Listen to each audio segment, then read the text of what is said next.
Vamos orar, irmãos. Agradecer ao Senhor por essa oportunidade de mais uma vez estarmos aqui reunidos em nome dEle, para a glória dEle. Amém? Obrigado, Deus. Obrigado, Senhor, por o Senhor não ter nos deixado sós. Obrigado, Deus, pela graça invisível que tem nos alcançado todos os dias, renovado o nosso ânimo e nos feito caminhar, Senhor. Obrigado, Deus.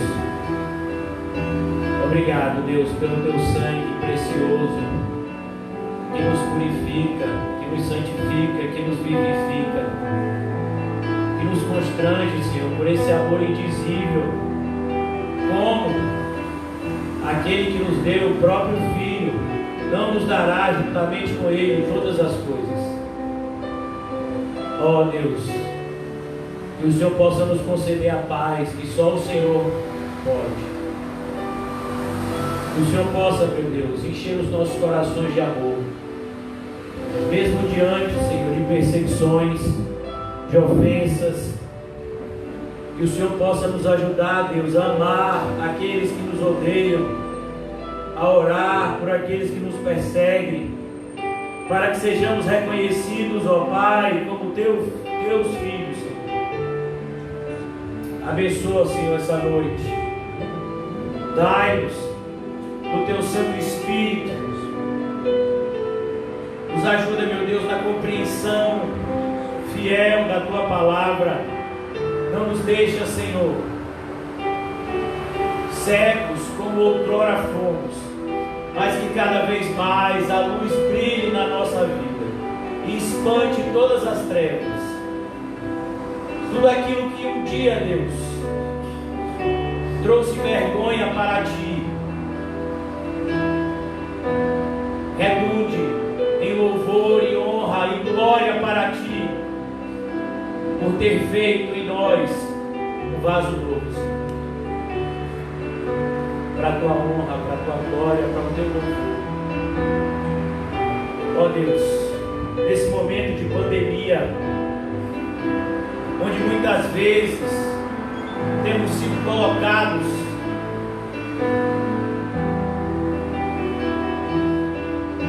diante de situações onde a nossa fé é provada, ajuda-nos, ó Pai, a darmos um bom testemunho.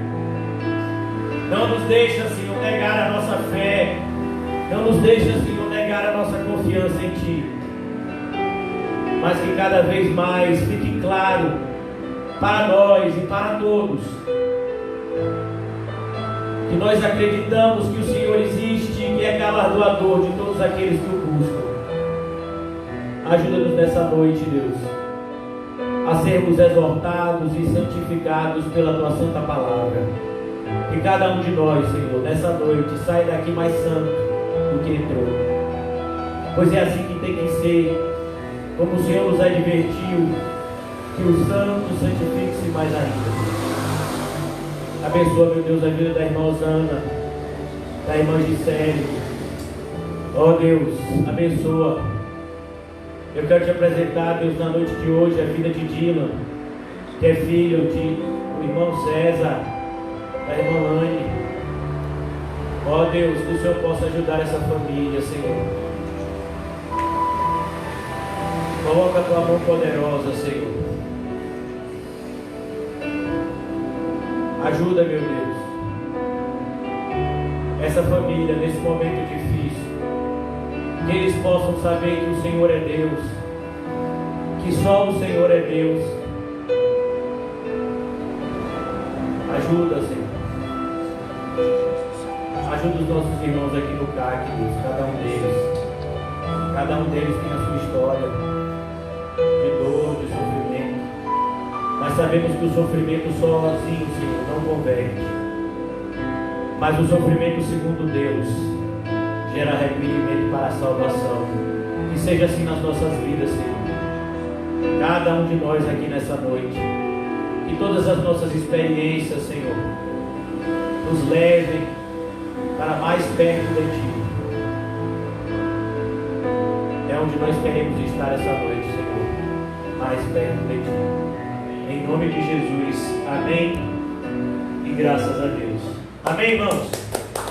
Graças a Deus. Vamos abrir as nossas Bíblias. O livro de Jeremias. Jeremias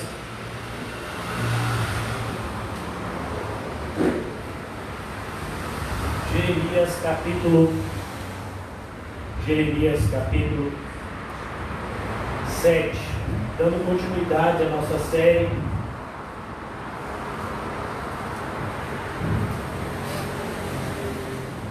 Exortações severas à igreja dos nossos dias. Essa é a nossa terceira exposição.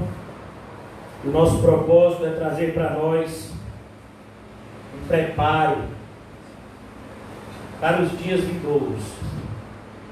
Sabemos que tudo que está acontecendo no mundo não é o fim, mas é um claro e visível anúncio de que o Senhor Jesus está às portas.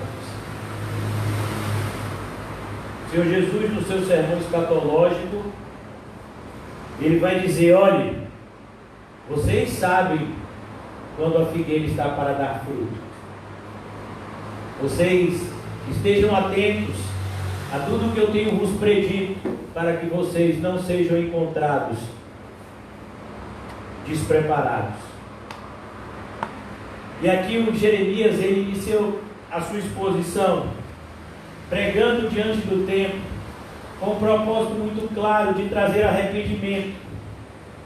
E eu queria pensar com vocês acerca desse versículo aqui do capítulo 11, um versículo que foi usado por Jesus na purificação do templo. Jeremias diz aqui: será que esta casa, que se chama pelo meu nome, será esta casa que se chama pelo meu nome um covil de salteadores aos vossos olhos? Deus, por meio de Jeremias, irmãos, está fazendo uma pergunta: como nós vemos a igreja? Qual é a nossa visão acerca da igreja? Hoje, mais uma vez, eu estava estudando acerca do movimento evangélico no nosso país. De 10%, de cada 10 brasileiros, pelo menos 4 se dizem evangélicos.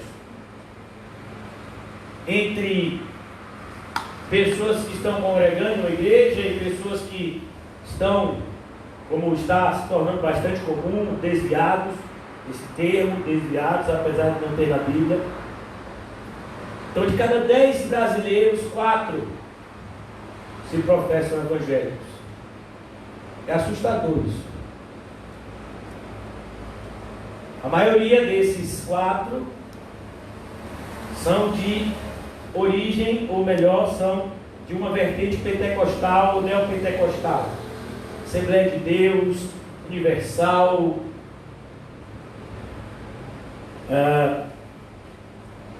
Internacional, da Graça, Mundial, todas essas correntes neopentecostais e pentecostais são a maioria. Outra metade, cerca de 40% desse número, são de correntes mais chamadas tradicionais, como igrejas batistas, presbiterianas, metodistas. E nós observamos, irmãos, o nosso país hoje tem em diversas locais, em diversas áreas do poder, pessoas de origem evangélica. Nós vimos até um caso bem recente, aquele procurador da República, que era responsável, coordenador da Lava Jato, ele se dizia evangélico, chegou a clamar o povo evangélico para orar pela condenação de Lula. Que absurdo! Irmãos, todos somos culpados de alguma coisa. Nós não oramos pela condenação de alguém, nós oramos pela conversão de alguém. Então nós vemos isso. Nós vemos como no Rio de Janeiro, o prefeito da cidade do Rio de Janeiro é o sobrinho de Edir Macedo, evangélico. Ele também se diz evangélico, foi bispo, chegou a ser bispo da Igreja Universal antes de alçar a carreira política, senador e agora prefeito do Rio de Janeiro. Então, em todas as áreas do poder, nós vamos ver no Congresso Nacional, senadores e deputados federais da chamada bancada evangélica, que se tornou uma bancada poderosa no Congresso Nacional.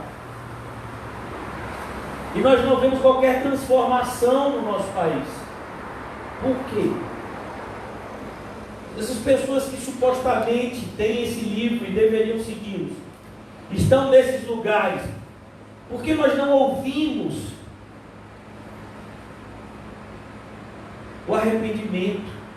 Porque nós não vemos essas pessoas vivendo vidas diferentes e chamando, uma vez que elas estão em lugares onde elas têm um poder de influenciar maior, por que elas não aproveitam isso para chamarem essas pessoas para mais perto de Cristo? Então nós estamos vivendo, irmãos, momentos onde esse versículo de Jeremias é uma definição muito perfeita daquilo que se tornou o movimento evangélico.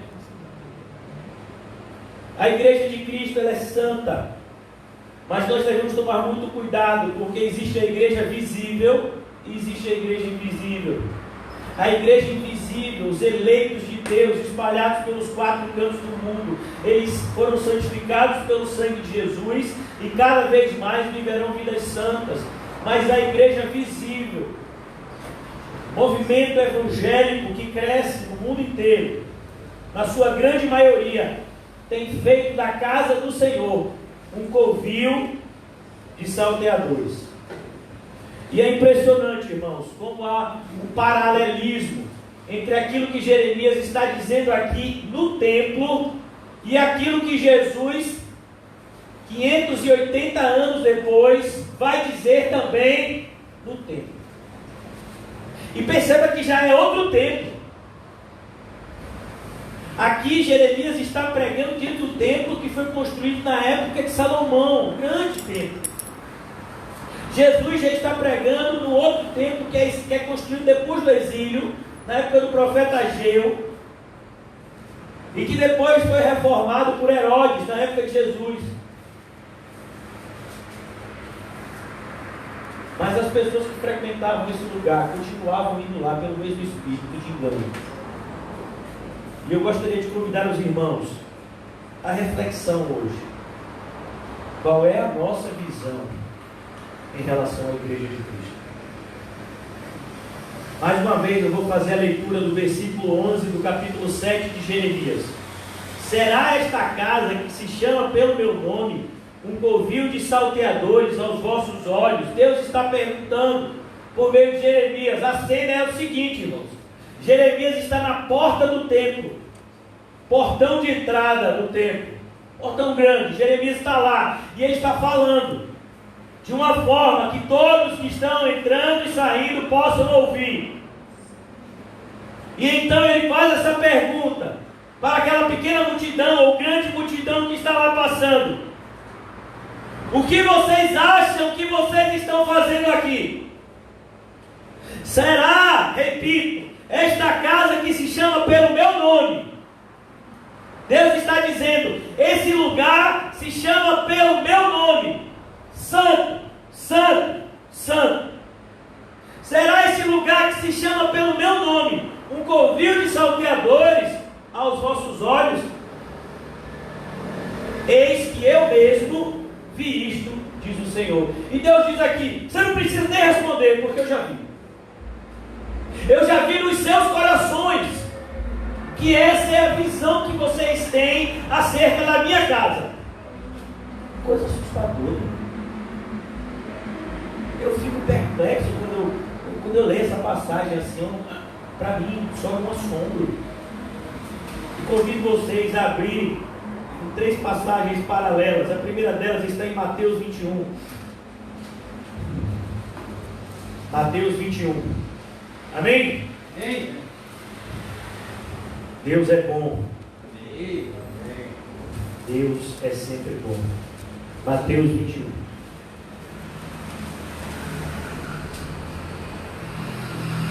Versículo 12 e 13.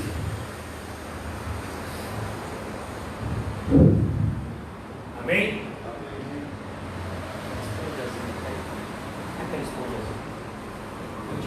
Você tirou o demais. Eu acho que é o vento, né? Mas tá bom. Vocês estão me ouvindo bem? Graças a Deus. Só. Glória a Deus. Amém? Todo mundo me ouvindo bem? Então ele diz assim, versículo 12: tendo Jesus entrado no templo. Vamos imaginar, irmãos, Jesus entrando aqui essa noite. Que alegria. Ele já está aqui. Não da maneira física que talvez nós desejássemos, por conta da nossa carnalidade. Como Tomé. Ó Senhor, me perdoa, mas eu só vou ver se eu crer. Eu só vou crer se eu ver. Mas Ele está aqui. Mas naquele dia, em Jerusalém, Deus estava encarnado. E as pessoas podiam ver e tocar. E Ele entra então na sua casa. A gente sabe que essa é a casa dele, porque desde os 12 anos ele já dizia isso. O episódio que está lá em Lucas, Jesus com 12 anos de idade, seus pais perdem ele de vista. Quando encontram ele 3 dias depois, ele está onde? No templo, conversando com os doutores da lei de igual para igual. Mas meu filho, o que é isso que você faz com a gente? Aí minha mãe, você não sabia que convinha que eu estivesse na casa? Na casa do meu pai? 12 anos, ele já sabia que esse lugar era a casa do pai. Percebeu porque a gente se sente bem? Aqui, em Cosme de Farias, no Alto das Pombas. Por que a gente se sente bem? Porque quando crentes regenerados se reúnem, aquele lugar é o templo de Deus. Aleluia. Paulo fala disso com muita seriedade em 1 Coríntios. Ele diz, olha, não destruam a igreja de Cristo. Mas todo aquele que tentar destruir a igreja de Deus, que somos nós, Deus o destruirá. Então Jesus, ele entra no templo, depois da sua entrada triunfal em Jerusalém. Aqui nós já estamos na semana da sua prisão e morte. Tendo Jesus entrado no templo, expulsou todos os que ali vendiam e compravam. Imagine, Jesus entrando em determinadas igrejas, onde o pastor diz, olha, nós estamos com alguns lançamentos literários, vão lá na livraria no final da igreja ali, pode comprar, hoje é promoção, pode dividir em 5 vezes no cartão. Imagine Jesus. Hoje nós estamos com algumas canecas promocionais para levantar dinheiro. Olha, irmãos, não se esqueçam de vir no sábado, que nós vamos fazer um bazar especial para a gente fazer uma remodelagem na igreja. E depois nós vamos fazer umas quermesse, não é um negócio que faz muita comida assim, né? Assim, quermesse que chama, né? Vamos fazer uma quermesse que é para levantar dinheiro para a gente trazer ar-condicionado para a igreja, para vocês se sentirem bem. Amém? Imagine Jesus entrando nesse momento.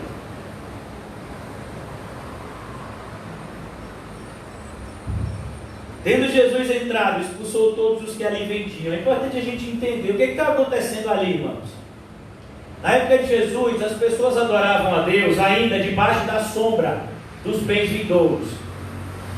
Então Deus havia dito no Antigo Testamento que era necessário que fizessem sacrifícios de animais. O autor da carta aos Hebreus nos mostra que tudo isso era o quê?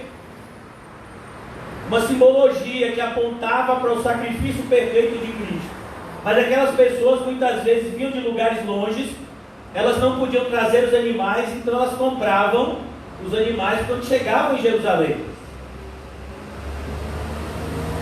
O problema é que o povo que gosta de comodidade não queria comprar nas ruas de Jerusalém, queria comprar dentro do templo. Por quê? Porque tinha-se até uma fé, como hoje, que se comprar do templo é mais poderoso. Amém? Se a gente comprar água mineral da igreja, é melhor do que água mineral fora da igreja, né? Então a água mineral mesmo no copinho é R$300. E uma água mineral que de repente você compra por 50 centavos. A da igreja é R$300. Uma vez estava aqui numa igreja próxima aqui, tinha uma senhora que estava vendendo aqueles sanduíchezinhos que você compra muitas vezes a R$2. Estava vendendo acho que a R$10. Aí, porque é para a igreja. Porque é para a igreja pode roubar. Então, a ideia desse povo, então, eles entravam no templo, compravam um animal lá dentro e já sacrificavam logo ali mesmo. Existia um grande pátio no templo, o pátio dos gentios, o pátio das mulheres, onde todos podiam transitar, que fossem judeus, é lógico. Então, eles estavam ali vendendo. Eu creio que muitos de nós já vimos essa cena em filmes. Todos os dias vendiam e compravam ali. Existia também outra coisa. Para você ofertar em dinheiro, não se aceitava a moeda dos romanos, que era a moeda da época. Não se aceitava a moeda do templo. Então era necessário que se trocasse. É como uma casa de câmbio. Quando turistas chegam aqui no Brasil com dólar, eles vão num banco ou vão numa casa de câmbio e eles trocam a quantidade de dólar por uma quantidade na moeda corrente do nosso país, que é o real. E vice-versa. Se a gente viajar para outro país, vamos ter que fazer a mesma coisa. Então as pessoas chegavam lá com o dinheiro que era o dinheiro normal do Império Romano e elas trocavam pelo dinheiro do templo para poder depositar essas moedinhas no gasofilácio. Tudo isso era feito às claras. Mas aquele lugar não foi feito para isso. Aquele lugar era para que os mestres ensinassem a doutrina de Deus, era para que as pessoas fossem orar. Aquele lugar era um lugar santo. Desde a época que Deus havia dado a Moisés. Perceba que a construção do templo seguiu literalmente o tabernáculo que foi colocado lá no meio do povo de Deus, quando eles ainda estavam peregrinando no deserto. A mesma arrumação do tabernáculo, a mesma arrumação do templo. Então você tinha aquele pátio exterior, onde era feita a maioria dos sacrifícios. Você tinha um pátio interno, chamado Santo Lugar. E você tinha o Santo dos Santos, que só entrava o sumo sacerdote. É a mesma arrumação do tabernáculo que é trazido agora e é feito de maneira, de tijolos e com paredes, que antes era feito com tendas, mas segue o mesmo direcionamento de Deus. E tinha lá dentro o que simbolizava a presença de Deus no meio do povo, que era a Arca da Aliança, com os querubins, que com suas asas cobriam o lugar onde se lançava o sangue da propiciação, que simbolizava a aliança do povo com Deus. Tudo isso, irmãos, estava lá. Mas as pessoas, uma das piores coisas que pode acontecer com a gente é a gente começar a tratar o sobrenatural como natural. Você está aqui nessa noite, irmãos, é sobrenatural. Anjos e demônios guerrearam para que você estivesse aqui. A sua carne tentou impedir você de todas as formas. Mesmo aqui, agora, a sua carne, juntamente com o mundo e o diabo, estão agindo para que a semente lançada não encontre no seu coração solo fértil. Nós estamos vivendo aqui um ambiente espiritual extremamente poderoso. Quando nós começamos a tratar o santo como normal, ordinário, é isso que vai acontecer com a gente. Perceba, irmãos, a presença de Deus é santa. Nós jamais podemos nos esquecer disso. Isso custou a vida de muitas pessoas. Uzá, por exemplo, se esqueceu disso e morreu. Nadab e Abiú se esqueceram disso e morreram. nós não podemos nos esquecer disso. Ananias e Safira se esqueceram disso e morreram. Então aqui, tendo Jesus entrado no templo, expulsou todos os que ali vendiam e compravam, também derribou as mesas dos cambistas, aquelas pessoas que faziam a conversão do dinheiro normal para o dinheiro do templo, e as cadeiras dos que vendiam pombas. Pombas era um animal muito usado nos sacrifícios diários. E disse-lhes: está escrito, a minha casa será chamada casa de oração. Onde é que está escrito isso, irmãos? Isaías 56, 7, vamos lá.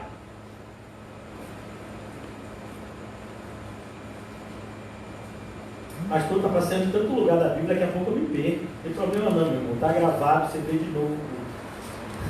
Isaías 56, 7.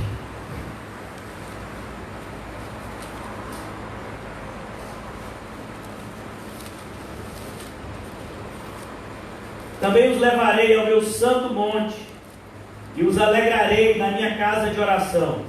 Os seus holocaustos e os seus sacrifícios serão aceitos no meu altar, porque a minha casa será chamada casa de oração para todos os povos.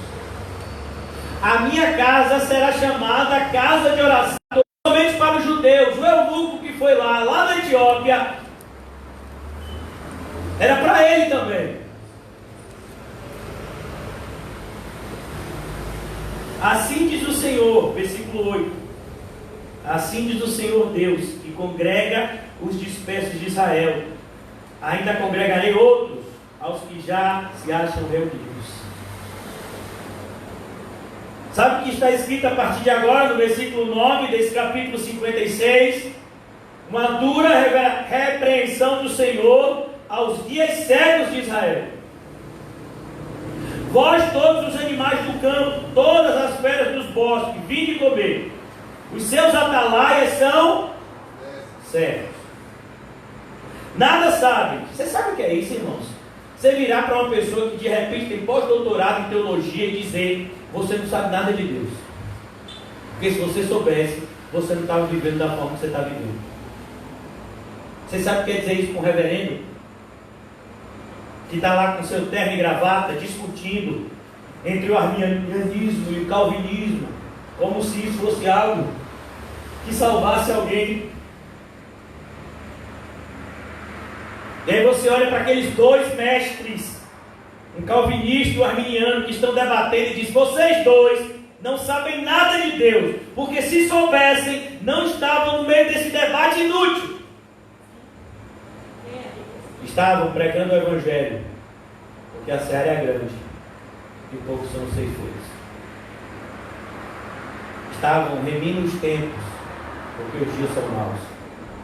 Mas, porque vocês não são de Cristo, vocês estão debatendo para um se orgulhar do outro no seu próprio conhecimento. Vocês não estão procurando lutar contra as forças espirituais do mal, mas vocês estão juntos com ela, tentando um destruir o outro. Isso é um guia cego, nada sabe.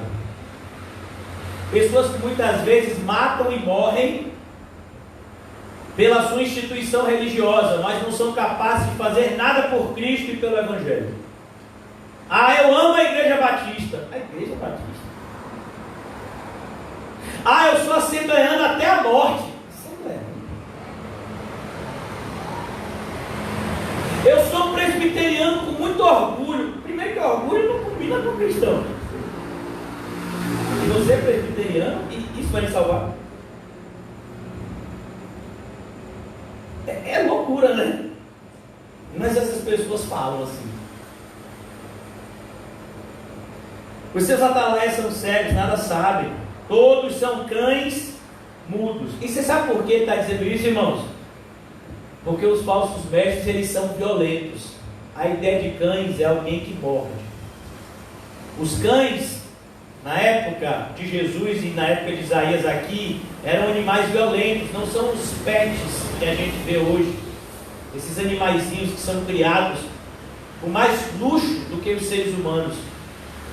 Os cães, eles viviam nas ruas e comiam lixo, mordiam pessoas. Então as referências aos cães sempre são referências acerca de pessoas violentas na Bíblia. Os seus atalaias são cegos, nada sabem, todos são cães mudos, não podem ladrar, sonhadores preguiçosos.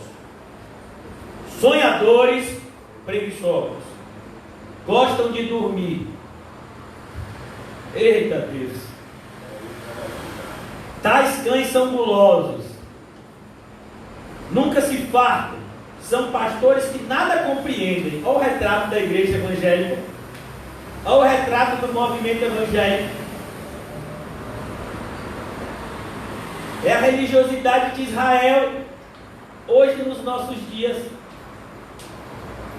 Cada um volta para a sua ganância. Todos, sem exceção. Que coisa assustadora, irmão. Você não fica assustado não quando você lê um negócio desse. Eu fico. Vinde, dizem eles, trarei vinho e nos encharcaremos de bebida forte. O dia de amanhã será como este, e ainda maior e mais famoso. É assim que eles são. Você já viu, pessoal, esses pastores famosos, como é que eles estão vivendo a quarentena? Aproveitando os dias. Para que passe logo essa quarentena, para a gente ir para a igreja, para a gente voltar a fazer aqueles nossos cultos hipócritas que a gente fazia. Para eu começar a de novo a ganhar aquele dinheiro que eu ganhava, com os livros que eu vendia, com os congressos que eu pregava. Quanto você acha que ganha um pastor num congresso desses? Quanto você acha que ganha?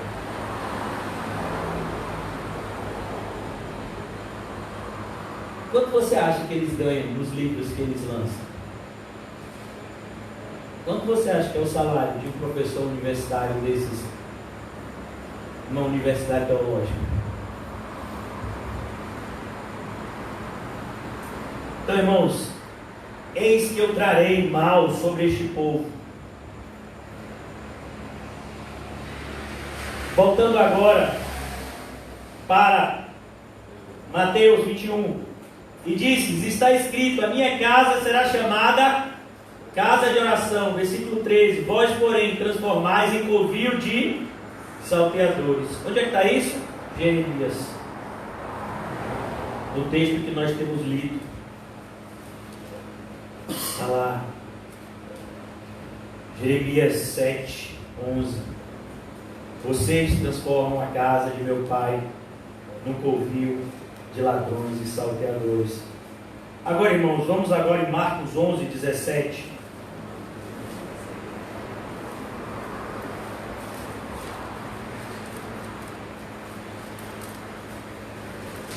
A partir do versículo 15. E foram para Jerusalém. Entrando ele no templo, passou a expulsar os que ali vendiam e compravam. Derribou as mesas dos cambistas e as cadeiras dos que vendiam pompas. E não permitia que alguém conduzisse qualquer utensílio pelo templo. Está vendo, irmãos? Igreja não é lugar de você fazer negócio. Igreja é lugar de você buscar Deus. De todo o seu coração, alma, força e entendimento. Não permitia que alguém conduzisse qualquer utensílio pelo templo. Também os ensinava e dizia: não está escrito, a minha casa será chamada casa de oração para todas as nações? E nós já vimos que isso está escrito em Isaías 56, 7. Vós, porém, a tendes transformado em covil de salteadores. E os principais sacerdotes e escribas, olha a reação do povo religioso quando você repreende biblicamente o que eles estão fazendo. Os principais sacerdotes e escribas ouviam essas coisas e procuravam um modo de lhe tirar a vida. Percebeu, irmãos? Nós somos uma igreja insignificante do ponto de vista humano. Mas se essa igreja crescer um pouquinho, daqui a pouco os falsos mestres vão começar a se incomodar com o que a gente está falando aqui. Pois o temiam, porque toda a multidão se maravilhava de sua doutrina. Em vindo à tarde, saíram da cidade. Percebe, irmãos, que Jesus não tinha nenhuma comunhão uma liderança religiosa hipócrita no seu tempo. Que comunhão tem luz e trevas? Será que de fato nós podemos congregar em lugares onde Cristo não está? Onde a sã doutrina não somente é desprezada, como é combatida. É assustador. As pessoas são capazes de falar, se dizendo servos de Deus. É assustador. Ainda, irmãos, nesse mesmo direcionamento, abramos a nossa Bíblia em Lucas 19:46. São os evangelhos sinóticos que trazem a purificação do templo por Jesus. É assim que é dito.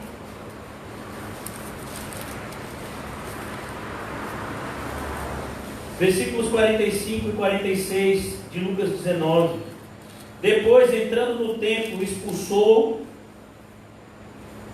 os que ali vendiam, dizendo-lhes: está escrito, a minha casa será chamada casa de oração, mas vós a transformastes em covil de salteadores. Percebeu, irmãos?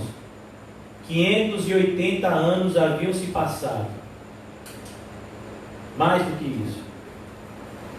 O povo tinha ido para o exílio, tinha voltado, estava sendo dominada pelos romanos e ainda continuavam com as suas práticas abomináveis aos olhos de Deus. É assustador, irmãos. É como começa o livro de Isaías: o boi conhece, o jumento conhece, mas o meu povo não me conhece.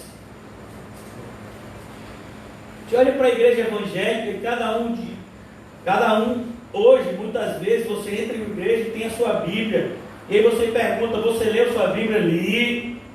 Aí você vai olhar para a vida da pessoa, você fala: que é isso? Você não leu que não pode? Ah, mas também não é assim não, né? E é como? E você está lendo por quê? Se você não está com o propósito de praticar. Por acaso você já passou pela passagem de Mateus 7?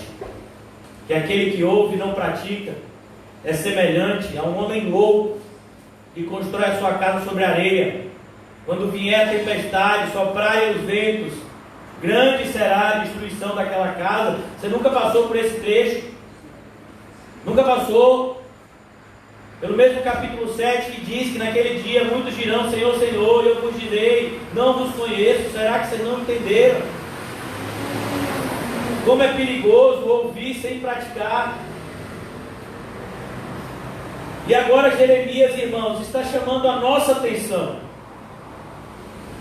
Nós estamos separados de Jeremias por 2.600 anos, mais ou menos. Mas a palavra é tão atual quanto na época dele. Nós pudéssemos estar à porta, todas as igrejas evangélicas do mundo, pregando esse sermão. Talvez alguém se salvasse. É isso que Paulo quer dizer. Façamos de tudo para com todos, para, se possível, salvar alguns. O próprio Jesus diz que ninguém pode ser salvo sem a verdade. Conhecereis a verdade, e a verdade vos libertará. O próprio Jesus diz isso. Voltando agora para Jeremias 7:11. Essa dura palavra à nossa geração. Esta casa, que se chama pelo meu nome, é um covil de ladrões e salteadores aos vossos olhos. Irmãos, qual é a visão que você tem da nossa comunidade, dessa congregação local? Nós somos uma pequena parte do corpo de Cristo, tanto a nível territorial quanto a nível temporal. A história da igreja tem 2000 anos, a história do povo de Deus tem muito mais. A nível territorial, existem pessoas, verdadeiros adoradores, espalhados pelo mundo inteiro. Esses dias um jovem de Angola falou comigo por meio do Facebook, agradeceu pelas pregações. Imagine, um jovem em Angola, eu nunca conheceria esse jovem. Eles têm assistido essa pregação, eu nem faço a mínima ideia como essa pregação chegou até ele. A gente não faz propaganda, a gente é uma igreja pequena, mas existem pessoas que vão ouvir. Deus, por sua divina providência, vai fazer a sua mensagem chegar aos seus eleitos. Então nós vemos Jeremias. Parecia que Jeremias não conseguiria nada. Jeremias é um homem só contra um grupo enorme de religiosos, contra toda uma nação ímpia, que deveria se voltar a Deus. Uma nação que era chamada pelo nome de Deus, que tinha como principal característica o templo de Deus no meio dela. Eis que eu mesmo vi, diz o Senhor. Deus está vendo, irmãos. Quando o Senhor Jesus fala com o apóstolo João na ilha de Patmos, ele dá uma visão ao apóstolo João. O apóstolo João vê o Senhor Jesus glorificado, andando no meio dos castiçais de ouro. Então o próprio Jesus diz para João: você sabe o que são os castiçais? São a igreja. Sabe como João descreve Jesus? Ele tem olhos como chama de fogo. Ele está passeando pelo meio da igreja. Ele está analisando cada um de nós. Ele sabe o nosso comportamento. Por isso que diante de um Deus santo assim, não há onde nos esconder. Jonas tentou se esconder num calabouço de um navio. Tantos tentaram se esconder de Deus, irmãos, mas ninguém nunca conseguiu, nem jamais conseguirá. Pois existe um atributo de Deus extremamente inconveniente para os pecadores que não estão dispostos a se arrepender: a onipresença.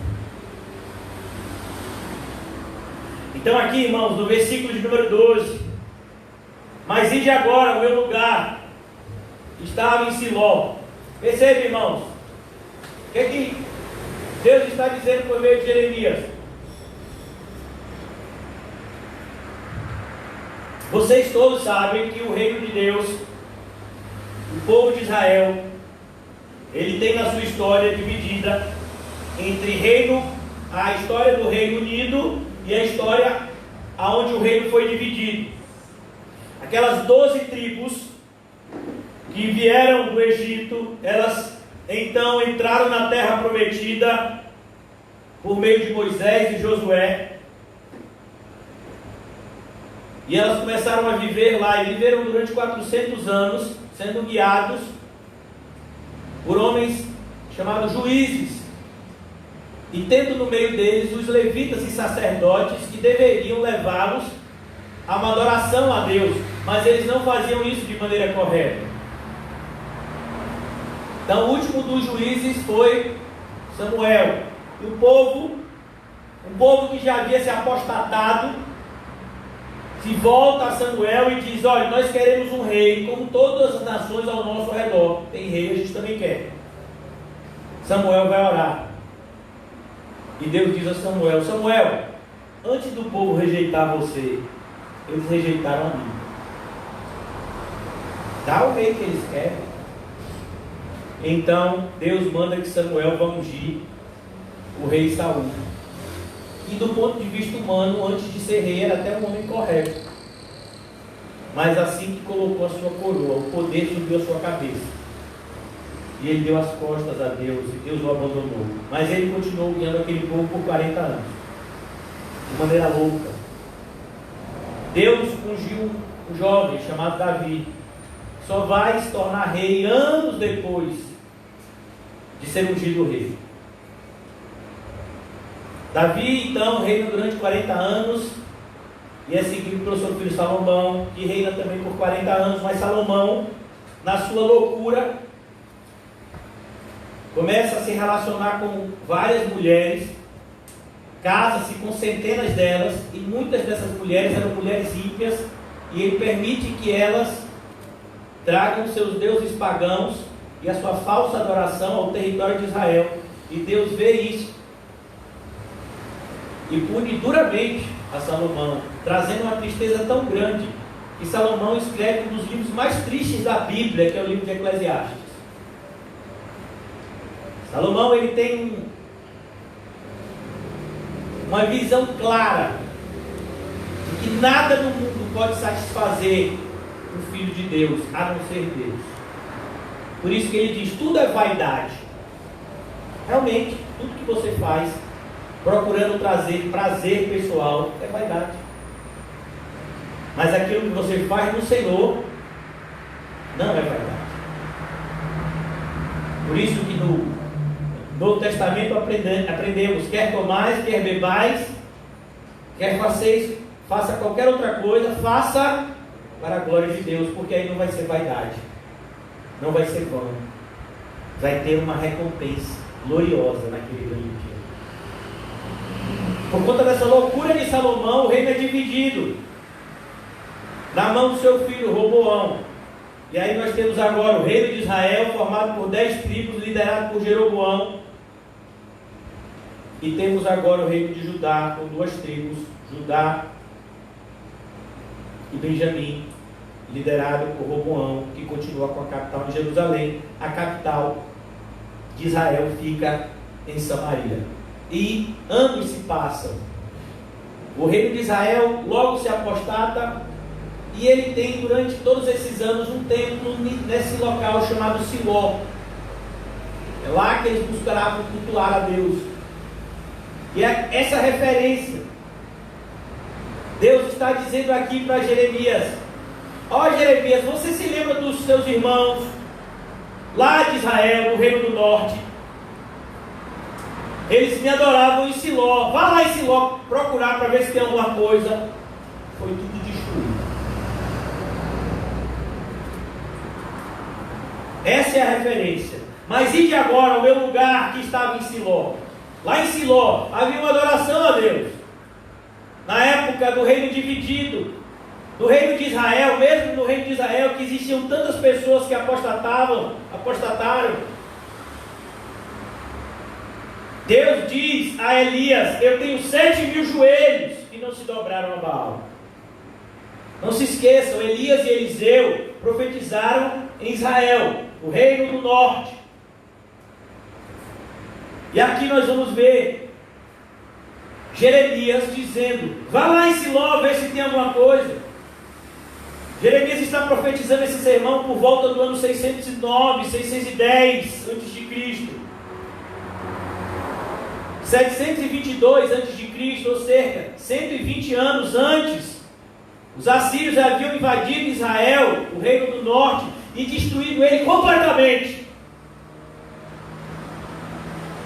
Mas parece que Judá não tinha aprendido nada com a destruição dos seus irmãos. Será que a gente não aprende, irmãos? Será que você precisa ter a mesma disciplina que Davi? Será que você precisa ter a mesma disciplina de Sansão? Será que você precisa ser jogado no chão e ficar cego 3 dias como Saulo de Tarso? Para parar de tentar destruir a igreja achando que está fazendo alguma coisa boa? Percebe, irmãos? Nós temos tantos exemplos do passado. Será que você precisa pregar a lepra de Miriam para aprender a respeitar Moisés? Todos esses exemplos, irmãos. E parece que a gente não aprende nada. O próprio apóstolo Paulo diz: olha, o que o povo passou no Antigo Testamento está lá para a nossa edificação, para a gente ver o que agrada e o que desagrada a Deus, e não fazer o que desagrada a Deus, porque lá está mostrando para a gente como é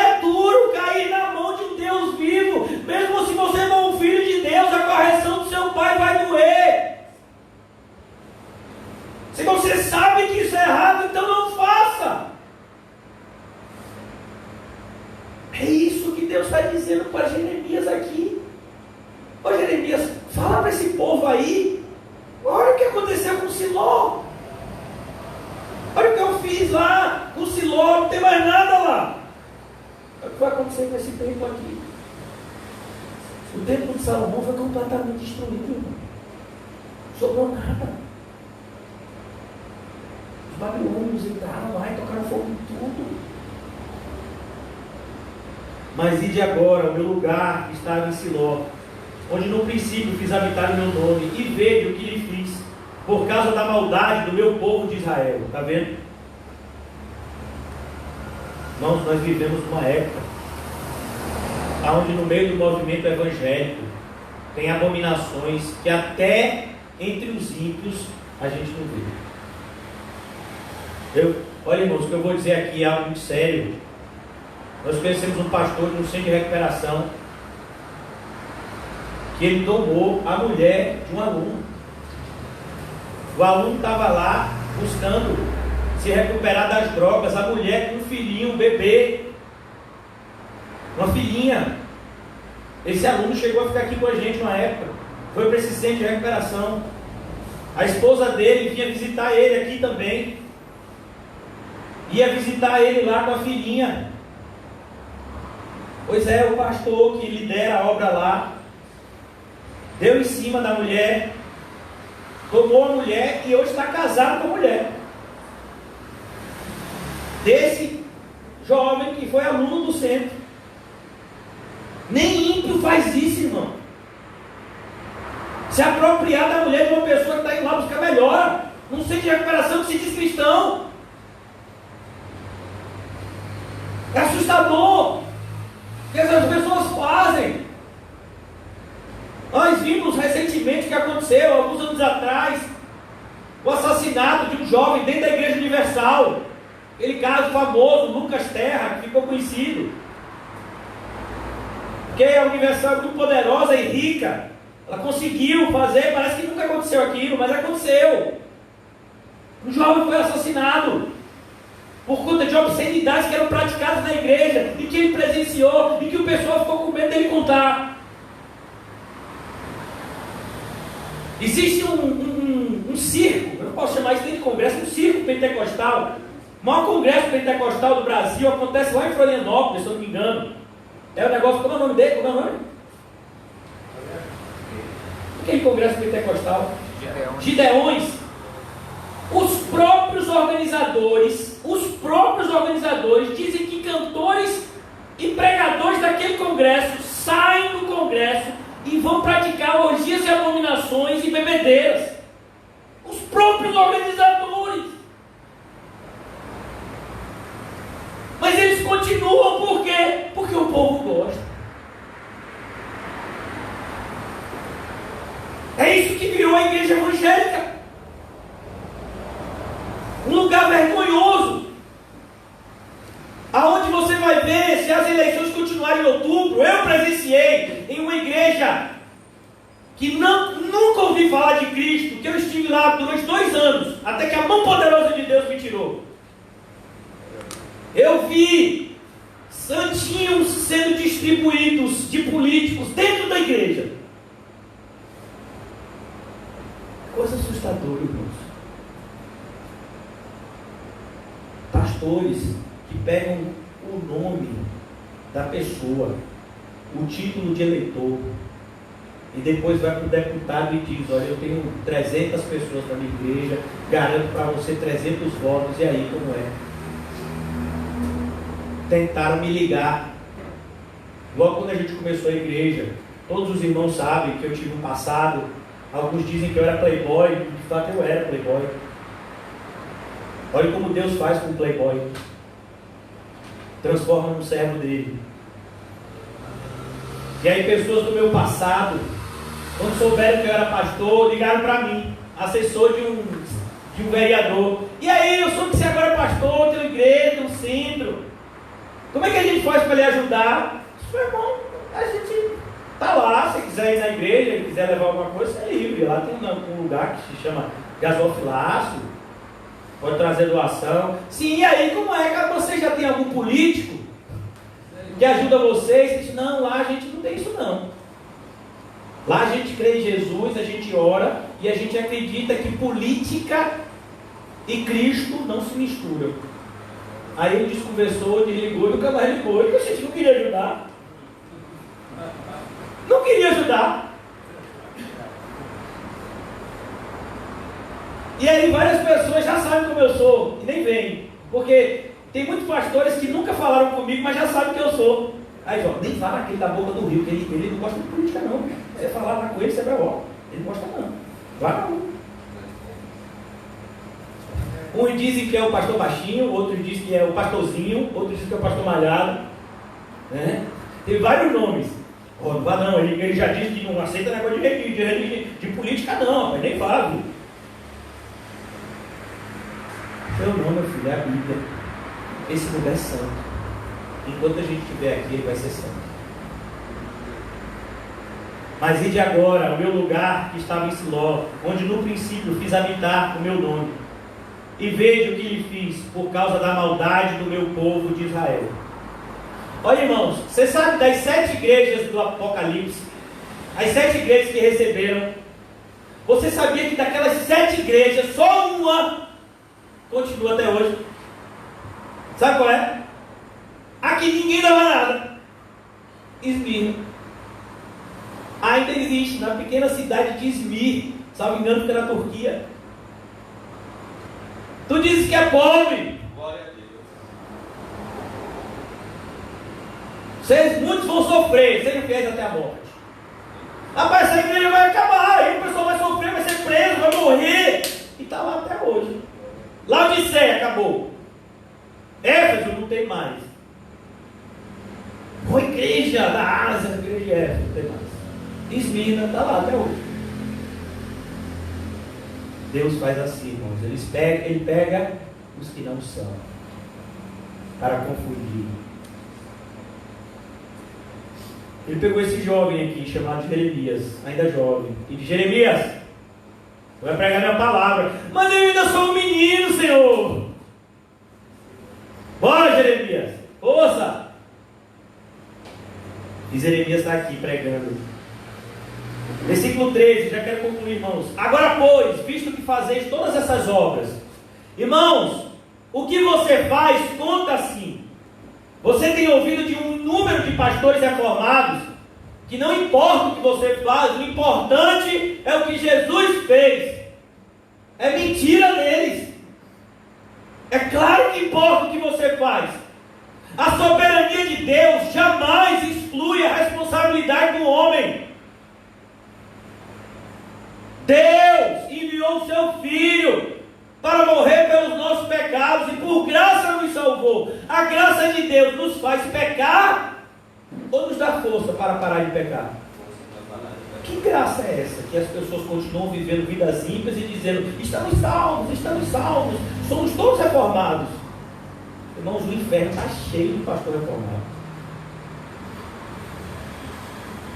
Pastores que achavam que podiam viver vidas luxuriosas simplesmente porque conheciam as doutrinas corretas.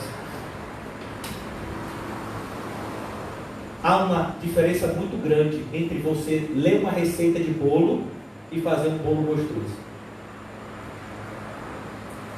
Eu sei ler uma receita de bolo, mas eu não sei se eu comeria um bolo feito por mim mesmo.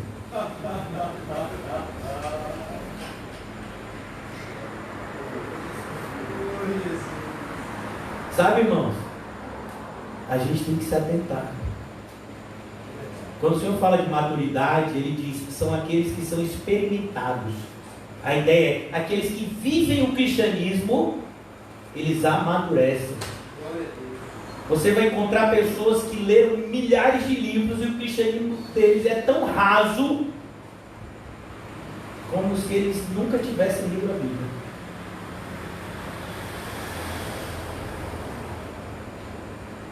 A misericórdia de Deus é vista na vida daqueles que renunciam a tudo, tomam a sua cruz e seguem a Jesus. Seminários teológicos não produzem pastores. Só Deus produz pastores. Eu acho engraçado, né? Porque parece que Jesus não sabia das coisas. Tem muito pastor hoje em dia, desses reverendos aí, que acham que sabe mais que Jesus. A ceifa é grande. Está vendo? Então vamos abrir muitos seminários teológicos para a gente fazer ceifeiros. É isso que Jesus disse. Você acha que na época de Jesus não tinha seminário? Tinha, meu filho. Era. Paulo mesmo fez um. Estudou os pés de Gamaliel. Os seminários daquela época eram os fariseus. Você se associava a um grupo. Você tinha lá Hilel, Shammai, o próprio Gamaliel, que tinham várias escolas de pessoas que aprendiam com ele e seguiam a eles. Mas você percebe que isso nunca produziu cristãos. Você precisa se relacionar com o seu Salvador. Conhecer a Bíblia é muito importante, mas é só metade do caminho. Você sabe como é que se chama aquele que fica na metade do caminho? Medíocre. A palavra medíocre, por mais ofensiva que seja, é uma palavra normal. É uma palavra que traduz uma pessoa que ficou no meio da jornada e parou. Essa palavra medíocre é uma palavra formada por duas outras palavras: médio e ocre. Médio, meio; ocre, pedra. A ideia é aquele que ficou no meio da jornada. Esse é o medíocre. Ele iria sair do ponto A para o ponto B, mas no meio ele diz: rapaz, essa jornada está muito difícil, acho que eu vou ficar por aqui mesmo. As pessoas aprendem e dizem: rapaz, se for para a gente viver como está escrito aqui, eu vou ter que mudar minha vida completamente. Não foi o que Zaqueu fez? Imagine Zaqueu. Quando Zaqueu entendeu o que Jesus pregava, Jesus precisou dizer alguma coisa para Zaqueu? Não. Zaqueu que disse para Jesus. Olha a diferença de Zaqueu para o jovem rico. O jovem rico vem até Jesus cheio de si. Eu faço tudo desde jovem. Então você já faz tudo, é? Vai, vende tudo que tem, dá aos pobres. Terás um tesouro no céu. Depois vem e me serve. Foi o que ele fez? Foi embora triste, porque ele era muito... É a primeira vez que eu vejo uma pessoa triste que é muito rico. Já pensou? Rapaz, eu estou triste, por quê? Rapaz, o pessoal depositou na meu conta R$1 milhão. Porque disse que eu sou o funcionário ideal do ano. O irmão recebeu. Aí eu falando aqui, o irmão já recebeu. E já repreendeu. Imagine, rapaz, que absurdo. Eu sou tão rico que isso me incomoda. Você já viu algum rico assim? Estou muito incomodado. O que foi, meu filho? Você está assim? Eu sou rico. Oh, meu Deus, olha.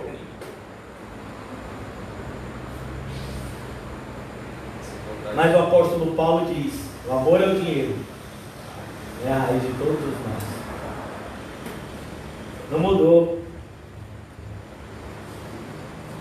Aí você vai ver Zaqueu, no meio do jantar que ele ofereceu a Cristo, ele se levanta e olha para Jesus. Imagine, irmão,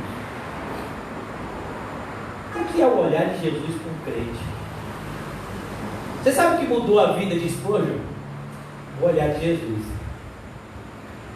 Spurgeon era um jovem que vivia atribulado com seu pensamento. O tempo todo ele achava que ele estava indo para o inferno. Era um jovem com olheira, inchado. Ele tinha várias enfermidades de jovem. Ele morava num lugar que fazia muito frio, que nevava. E ele vivia procurando igreja para ouvir uma palavra de Deus que confortasse o seu coração. E num dia que estava fazendo uma grande nevasca, ele encontrou uma igrejazinha aberta, mas o pastor não tinha conseguido chegar na igreja por conta da neve. Mas tinha um irmão lá que estava pregando, e abriu Isaías 45:22, que diz: olhai para mim, vós, todos os povos da terra, olhai para mim, sejam salvos. E aquele jovem diz: 16 anos, naquela noite, olhou para Jesus, e Jesus olhou para ele, nunca mais ele foi o mesmo. Olhar para Jesus e sentir Jesus olhando para a gente de volta. Glória a Deus. Muda a nossa vida, irmão. Foi isso que mudou a vida de Zaqueu. O olhar de Jesus fala mais do que milhões de palavras. Você já olhou para Jesus? Olhou para Jesus. Sabe, irmãos, eu não sei você, mas tem vontade, tem vezes que eu vou orar e eu não consigo falar nada. Porque a perfeição de Cristo nos constrange. Você vai falar o que para Jesus? Me diga aí. Às vezes eu estou atribulado, eu falo um monte de coisa. Mas tem vezes que eu chego e digo, Senhor, eu não só ficar aqui, deixa eu ficar aqui. Irmãos, eu não sei se vocês são assim. Os meus pais, do ponto de vista humano, eles foram ótimos pais e ainda continuam sendo. E eu oro para que eles sejam salvos pela graça de Cristo, pois eles ainda não são salvos, porque não conhecem o único e verdadeiro Senhor. Mas eu fui criado com mais duas irmãs, nós fomos criados de maneira muito próxima. E às vezes de noite a gente ficava com medo. A gente ia no nosso quarto, a gente pegava um lençolzinho, um travesseirinho, a gente ia e botava a nossa caminha assim, embaixo da cama de meus pais. Eles viam que a gente estava fazendo isso, né? Aí a gente dormia lá e o sono era tão melhor, porque a gente se sentia protegido. Você sabia? Eu falar isso, elas vão ficar com vergonha, ainda bem que elas não estão aqui hoje, eu acho que é a providência de Deus, minhas filhas. Sabe que eu boto elas para dormir até hoje? Elas têm 11 e 10 anos, a minha filha mais velha tem 11 anos, já está aqui. Eu boto elas para dormir todo dia. Mas pastor, isso é raro, elas já vão dormir sozinhas. Sabe que é a hora que eu mais falo de Jesus para elas? Ontem a gente chegou em casa, eu fiquei conversando de Jesus para as duas, quase uma hora. Falando para elas, não fiquei falando coisa bonita só não, inferno está na nossa conversa. Arrependimento, mudança de vida, santidade. Nós conversamos, nós oramos todas as vezes, todas as noites. Provavelmente hoje elas vão ficar me esperando chegar. Sabe, irmãos, Deus é real. É verdade. Sem Ele nós não somos nada. Foi Ele que mudou as nossas vidas. Glória a Deus. Todos nós sabemos quem nós éramos antes dele. Eu fiquei muito feliz que essa semana veio uma pessoa aqui e disse, né, que tem em um determinado lugar, o pessoal disse que eu sou um playboyzinho. Eu falei, rapaz, olha, o pessoal achou que ia me ofender com isso. Eu fiquei tão maravilhado com aquilo. É verdade. Eu era um playboyzinho. Que se um frango grelhado não tivesse na temperatura ideal, eu quebrava uma porta de casa. E hoje em dia, Cristo salvou a minha vida. Se Cristo pode mudar a vida de um playboy como eu, Ele pode fazer qualquer coisa. Então, irmãos, naquilo que as pessoas falam mal de nós, a gente fica grato a Cristo por Ele ter transformado as nossas vidas. Então, ele diz aqui, versículo 13, do capítulo 7 diz aí, de Jeremias: agora, pois, visto que fazeis todas estas obras, diz o Senhor, eu vos falei, começando de madrugada. A ideia aqui, irmãos, é que desde cedo, que Deus nos chama a uma vida de santidade, irmãos. Por exemplo, vamos olhar para a história da igreja. Vocês ouviram o primeiro sermão de Pedro? Se não ouviram, leiam Atos capítulo 2. Pedro não alisou a vida de ninguém, irmão. Pedro não pregou o evangelho de portas largas em momento algum. Pedro disse, é todo mundo assassino aqui, viu? É todo mundo contado como quem matou Jesus. E a pregação de Pedro foi algo tão contundente que as pessoas começaram a ficar com medo e com o coração quebrado, a ponto de se voltarem aos apóstolos, dizendo: o que precisamos fazer? Pedro diz: arrependam-se. Então, é importante, irmãos, que desde cedo a igreja prega arrependimento. mesmo antes de Cristo. Como é que João Batista pregava? Arrependam-se e produzam, pois, frutos dignos de arrependimento. João está dizendo: vocês antes se arrependeram, então vão e vivam uma vida que testifique isso. Eu quero ver o arrependimento de vocês. Não, João, mas arrependimento é uma coisa que está aqui dentro. Não, tem que ver. Cadê o fruto? Toda árvore tem que dar um fruto. E é pelo fruto que nós conhecemos a árvore. Que fruto a gente tem produzido? Agora, pois, visto que fazeis todas essas obras, diz o Senhor, e eu vos falei, começando de madrugada, e não me ouvistes, chamei-vos e não respondestes. Olha que coisa. Será que algum dia a gente vai poder dizer que o Senhor não chamou a nossa atenção suficiente? Será que algum dia a gente pode dizer isso? Mas Deus, o Senhor nem me corrigiu. Será, irmão?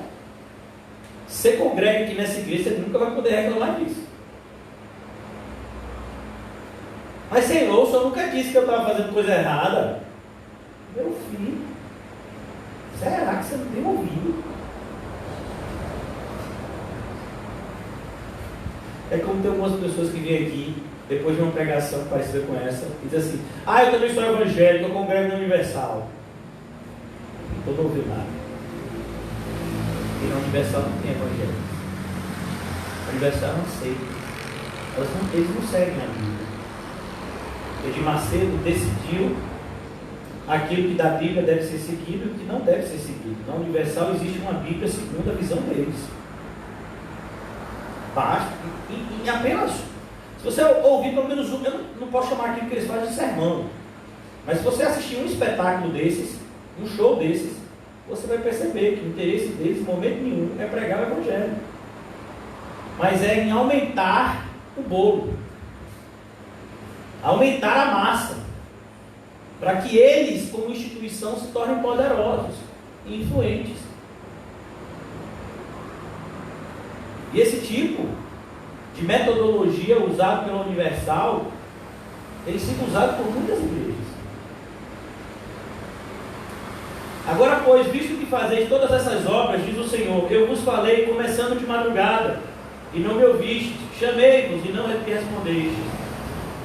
Farei também a esta casa, que se chama pelo meu nome, na qual confiais, e a este lugar que vos dei a vós outros, e a vossos pais, como fiz a Siló. O que foi que ele fez com Siló? Destruiu completamente. E ele está dizendo: vocês estão vindo adorar no templo, né? E quando não tiver mais templo, vocês vão adorar onde? O povo agora está tranquilo, né?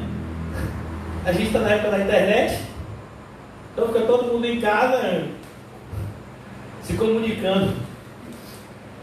A igreja é AD. Lançar-vos-ei da minha presença, como arrojei a todos os vossos irmãos e a toda a posteridade de Efraim. Lançar-vos-ei da minha presença. Sabe qual é a ideia?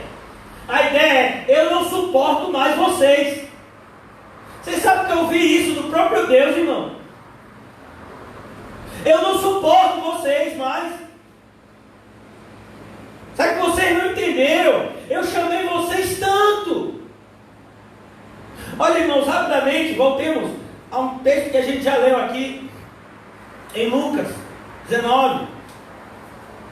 Quando Lucas narra para a gente a purificação do templo por Jesus, logo antes, Lucas descreve o choro de Jesus por Jerusalém, pois ele sabia que o destino de Jerusalém já estava traçado pelos seus pecados.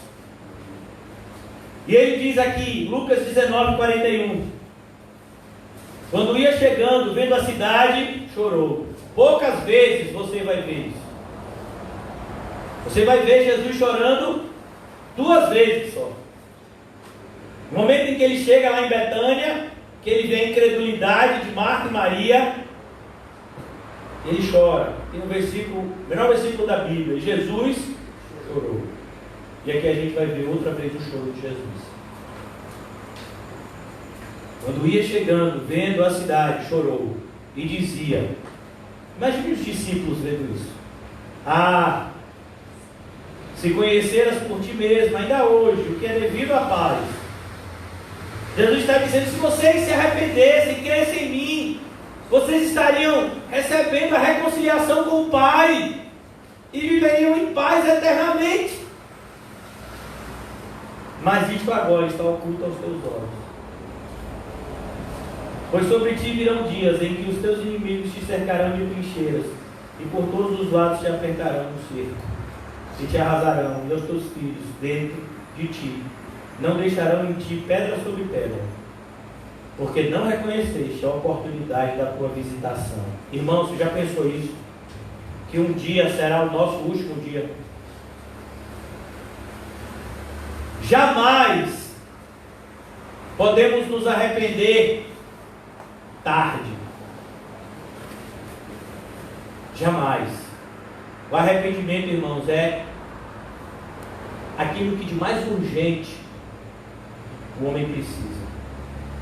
Olhar para o que nós temos feito, nos arrependermos de todo o nosso coração, irmãos.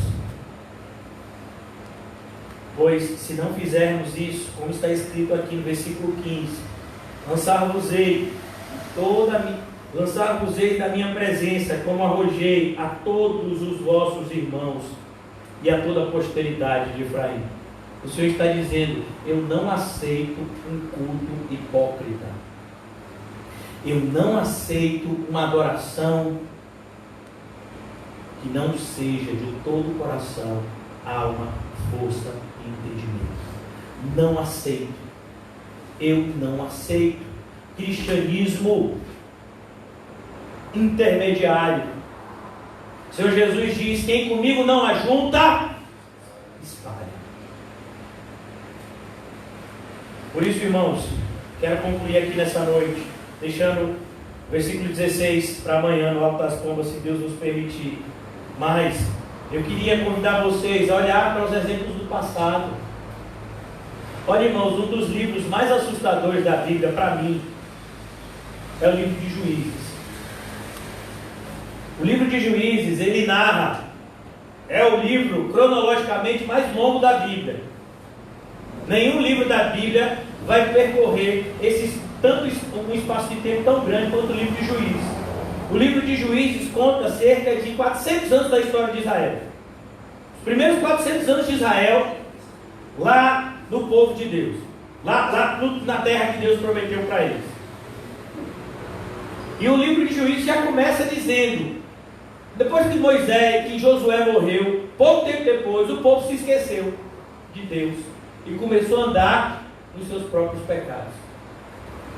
E aí, durante 12 vezes, há um ciclo no livro de Juízes. Deus envia disciplina por meio de povos ímpios que dominam o povo de Deus com força e violência. E aí Deus envia normalmente um homem que lidera o povo em batalha, que vence, o povo então agradece a Deus pelo livramento, passa um pouquinho de tempo, o povo se esquece de novo e volta às práticas pecaminosas. É impressionante como tantas pessoas vivem uma vida cíclica. Eu olho algumas pessoas na igreja e vejo essas pessoas assim.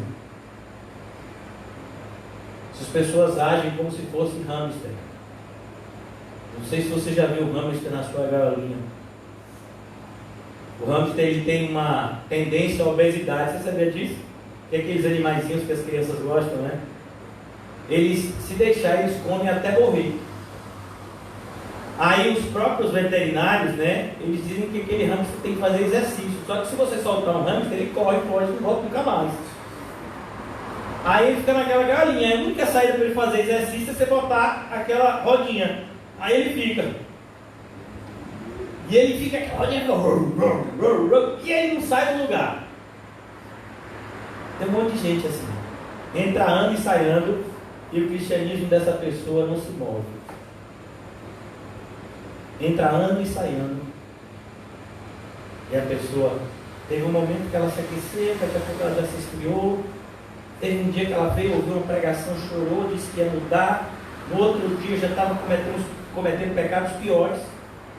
Depois ela veio de novo e depois voltou de novo. Meu Deus, até quando? Até quando? Será que a gente já não viu exemplos suficientes?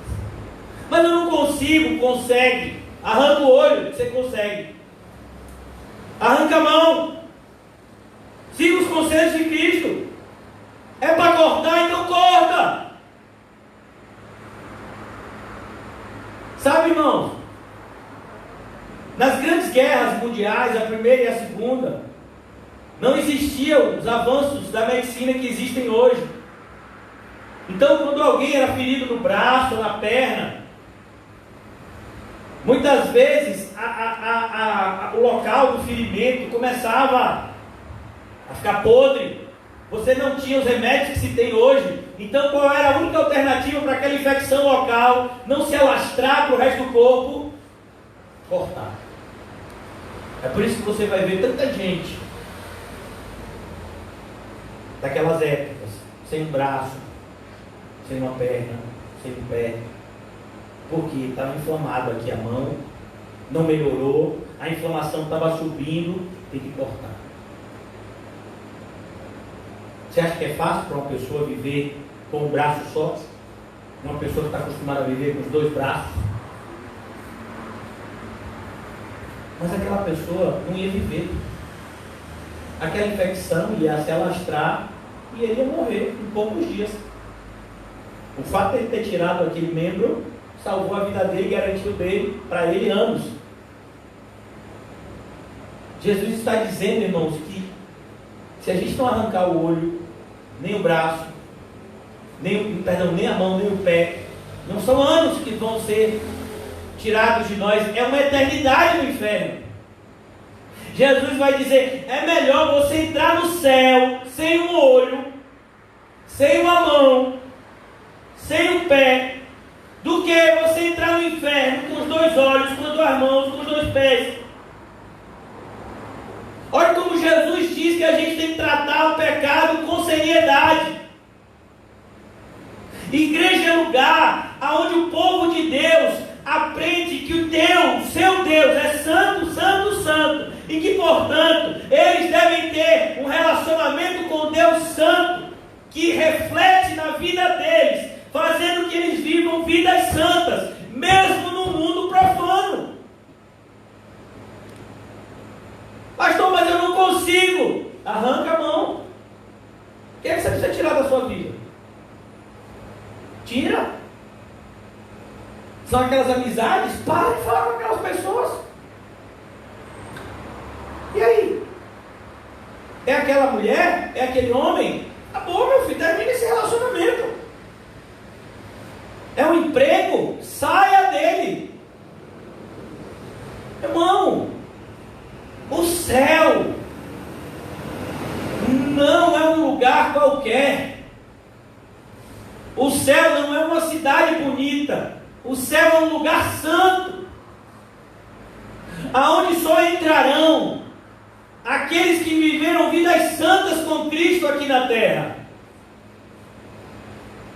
Nessa Bíblia que está aqui, está escrito: sem santificação ninguém jamais verá o Senhor. Tem um pastor desses que é herético, talvez você se surpreenda, é Billy Graham. Billy Graham, ele pregou muitas heresias, principalmente na sua idade avançada. Antes de morrer, ele chegou a pregar até uma teologia conhecida como universalismo. Muito feio que esse senhor fez. E olha que ele alcançou milhares de pessoas. Ele é conhecido como o maior pregador de todos os tempos. E ele pregou mentiras. Imagina, que coisa assustadora. Billy Graham tem uma frase famosa que muitas pessoas repetem no Facebook: olha, irmão, fique tranquilo que tudo vai acabar bem. Eu li a Bíblia até o final. Quando eu vi essa frase de Billy Graham, eu falei: rapaz, eu também li a Bíblia até o final. E lá no último capítulo da Bíblia, no capítulo 22 de Apocalipse, tem algum capítulo 23, na minha só até o 22. Eu não sei onde foi que esse homem se firmou. 22 diz, mas esse não entrarão na cidade santa. Como é que tudo acaba bem, irmão? Sabe o que é que diz no capítulo 22, que é o último capítulo da Bíblia? Diga ao sujo, suje-se mais ainda. Diga ao santo, santifique-se mais ainda. Com que autoridade esse homem diz? Eu li a Bíblia até o fim, tudo acaba bem. Ele é louco. Que responsabilidade! Um homem que prega para multidões como ele pregou. Somente um agradador de multidões para falar uma heresia dessa. Fique tranquilo, eu li a Bíblia até o fim, tudo acaba bem. Então a pessoa que está adulterando, rapaz, graças a Deus, nem preciso me despedir da minha amante. Aquele que rouba no comércio, graças a Deus, vou continuar dando nota fria. O pastor me disse que tudo acaba bem? Não, irmãos, o santo santifique-se mais ainda. Mas pastor, como é que a gente é santificado? Pai, se você é um crente verdadeiro, irmãos, há 2000 anos atrás Jesus orou por você. E olha que você não tinha nem nascido, nem esperança de nascer. Mas Ele orou por você. Pai, eu oro não somente por esses, mas por outros que virão ainda. Santifica-os na verdade. A tua palavra é a verdade. Se você é um crente verdadeiro, irmãos, depois dessa exposição de hoje, você vai sair mais santo daqui. Mas isso não vai fazer de você uma pessoa melhor.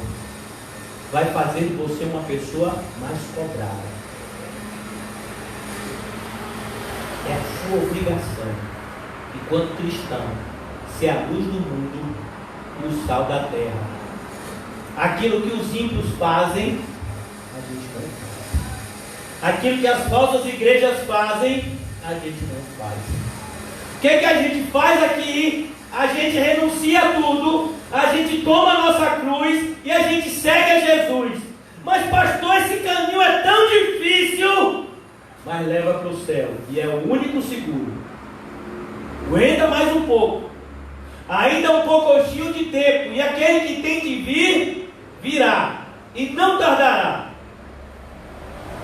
Em Malaquias lemos, e eu mostrarei a vocês a diferença entre aqueles que me seguem e aqueles que não me seguem.